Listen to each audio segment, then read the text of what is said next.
pessoal, tudo bem com vocês? Então, hoje eu estou aqui para conversar com vocês sobre empatia. Uma palavra que está bastante na moda, a gente escuta bastante, mas será que você sabe o que significa empatia? Ou melhor, o que será que a psicologia enquanto ciência tem a nos dizer sobre esse sentimento? Para que a gente possa pensar, eu trago aqui uma definição que consta no dicionário etimológico de termos psicanalíticos do Davi Zimmermann.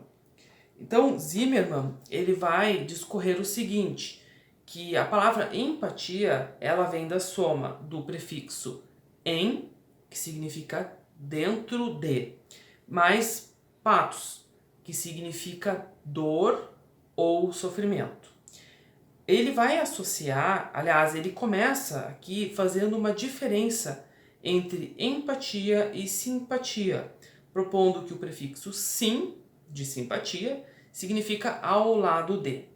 Zimmermann, ele vai associar o sentimento da empatia com a capacidade ou a faculdade, então, do analista de poder se sincronizar com os estados psíquicos do seu paciente e identificar, através deste processo, como, enfim, está o seu paciente, de poder sentir o sentimento do paciente.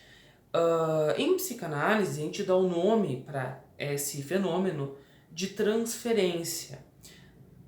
Porém, em neurociências, a gente pode associar este fenômeno a algo que se chama sincronia biocomportamental. O que isso significa, esse nome complexo, Enfim, significa a capacidade de uma emoção existir ao mesmo tempo em mais de uma pessoa, enfim, ao mesmo tempo, Mas, afinal de contas, então, empatia seria se colocar no lugar do outro ou colocar o outro no nosso lugar, no sentido de trazer para dentro da gente os estados do outro.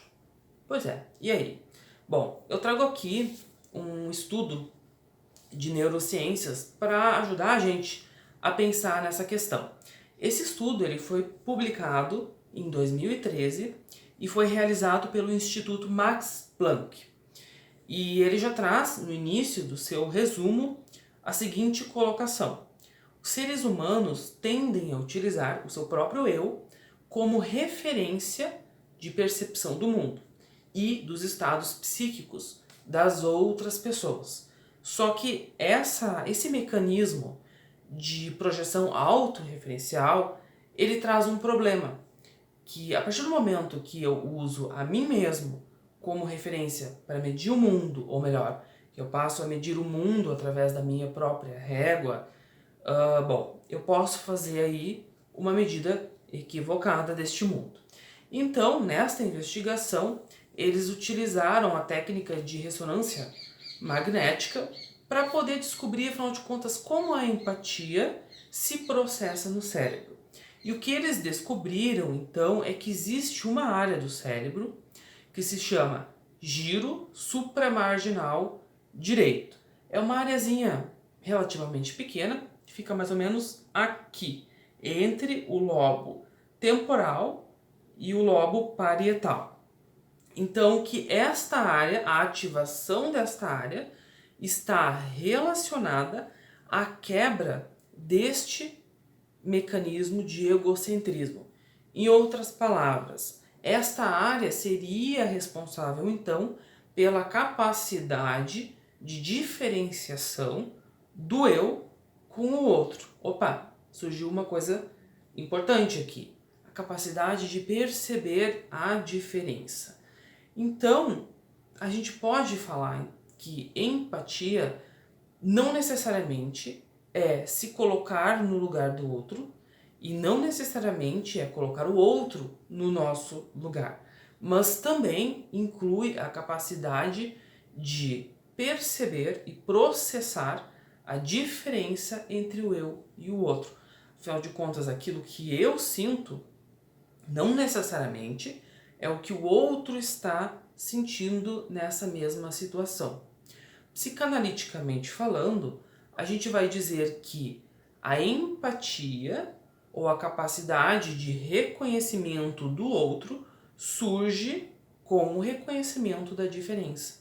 Sem o reconhecimento da diferença, a gente, inclusive, não tem a capacidade de amar. Quer dizer, o amor para a psicanálise requer o reconhecimento da diferença, da diversidade. Então, por que não associar a empatia a uma espécie de respeito? Respeito pelo outro e, em especial, por aquilo que o outro sente enquanto ser diferente de mim mesmo. Mas enfim, pessoal, espero que vocês tenham gostado aí da nossa reflexão e estamos abertos enquanto equipe para receber de vocês os seus comentários, as suas dúvidas ou sugestões. Vocês podem entrar em contato pelas nossas redes sociais ou pelos contatos do NAP. Até mais!